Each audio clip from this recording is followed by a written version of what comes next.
আমি সদায় এটা কথা দেখো যে এইখন ছ'চাইটি চিলাপথাৰ বিদ্যালয়খনত সদায় শিক্ষক আৰু অভিভাৱকৰ যিটো সমন্বয় সুসমন্বয় বুলি যাক আমি কওঁ এটা বণ্ডিং আছে যাৰ কাৰণে অভিভাৱকসকলে বিদ্যালয়খনৰ প্ৰতি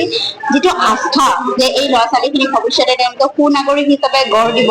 প্ৰধান শিক্ষক আৰু সহকাৰী শিক্ষকসকলৰ প্ৰচেষ্টাৰ ওপৰত তেওঁলোকৰ বিশ্বাস আছে কাৰণে তেওঁলোকৰ সমন্বয় যথেষ্ট আছে আৰু অভিভাৱকৰ এই সহযোগিতাখিনি আছে যিয়ে এজন ছাত্ৰ বা ছাত্ৰীক সম্পূৰ্ণ সফল ব্যক্তি হিচাপে প্ৰস্তুত কৰাত সহায়ক হ'ব হয় আমাৰ চৰকাৰৰ ফালৰ পৰা এতিয়া যথেষ্টখিনি আমাৰ বিদ্যালয়সমূহত চৰকাৰী যিখিনি বিদ্যালয় আছে সেই বিদ্যালয়সমূহত আমাৰ কাৰিকৰী দিশৰ পৰা আৰম্ভ কৰি যিখিনি শিক্ষণ সামগ্ৰী যথেষ্ট দিয়া হৈছে আৰু শিক্ষাগুৰুসকলকো প্ৰশিক্ষণ দিয়া হৈছে গতিকে আমি ব্যক্তিগত বিদ্যালয়ৰ লগত কোনো গুণেই আমি কম নহয় চৰকাৰী বিদ্যালয়সমূহে গতিকে কেৱল লাগে শিক্ষাগুৰুসকলৰ প্ৰচেষ্টা গতিকে এই প্ৰচেষ্টাসমূহ শিক্ষাগুৰুসকলে এইখন বিদ্যালয়ত ধৰি ৰাখিব পাৰিছে কাৰণে আজি অভিভাৱকসকলে এইখন বিদ্যালয়ৰ যিটো কোৱালিটি এডুকেশ্যন সেইটো পাইছে কাৰণে তেওঁলোকে যথেষ্ট এখন বিদ্যালয়ত ব্যক্তিগত বিদ্যালয়ৰ দৰে আকৰ্ষিত হৈ বিদ্যালয়খনলৈ আহিছে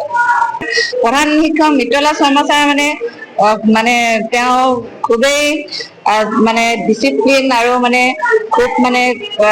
বিদ্যালয়ৰ প্ৰতি তেওঁ খুবেই গুৰুত্ব দিয়ে গতিকে তেওঁক প্ৰথমতে ধন্যবাদ জনাম আৰু তেওঁৰ যিটো আদৰ্শ সশ্ৰদ্ধ তেওঁক প্ৰণাম জনাইছো এই ক্ষেত্ৰত যে তেওঁ A+ পোৱাবলৈ তেওঁ সক্ষম হৈছে বিদ্যালয়খন আৰু খুবেই আগৰ পৰাই বিদ্যালয়খন এটা সুনাম আছে আমি এই শিক্ষা বছৰটোত নতুন শিক্ষা বছৰটোত নতুন উদ্যমেৰে নতুন আগ্ৰহেৰে ফলপ্ৰসূ শিক্ষাদানৰ যাতে প্ৰতিটো অভিভাৱকৰ পৰা সহযোগিতা নিশ্চিতভাৱে পাম সকলো দিশত সেই উদ্দেশ্যে আজি শিক্ষা বছৰৰ আৰম্ভণিৰ দিনটোতে অভিভাৱকৰ সভাৰ যোগেদি আমি শিক্ষা বছৰত আৰম্ভণি কৰিছিলো আচলতে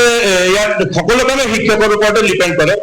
শিক্ষকৰ ইচ্ছা শিক্ষকৰ দায়বদ্ধতা শিক্ষকৰ উদ্যম আগ্ৰহৰ ওপৰত ডিপেণ্ড কৰে আৰু শিক্ষক শিক্ষয়িত্ৰীসকলে নিজৰ শ্ৰেণীকোঠা ছাত্ৰ ছাত্ৰীসকলক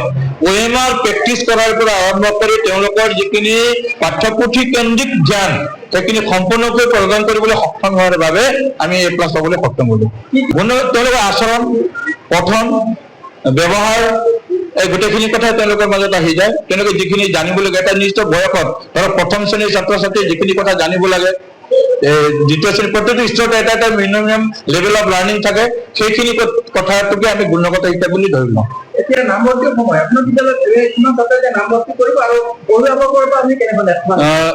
এতিয়ালৈকে মই তথ্যটো চোৱা নাই আজিৰ দিনলৈকে আমাৰ প্ৰায় 35 গৰাকীমান নিউ এডমিশ্যন হৈছে বুলি মই ভাবি লৈছো আৰু যোৱা বছৰ এই বছৰ আমাৰ বিদ্যালয়ৰ পৰা 48 গৰাকী ছাত্ৰ ছাত্ৰী ওলাই গৈছে আমি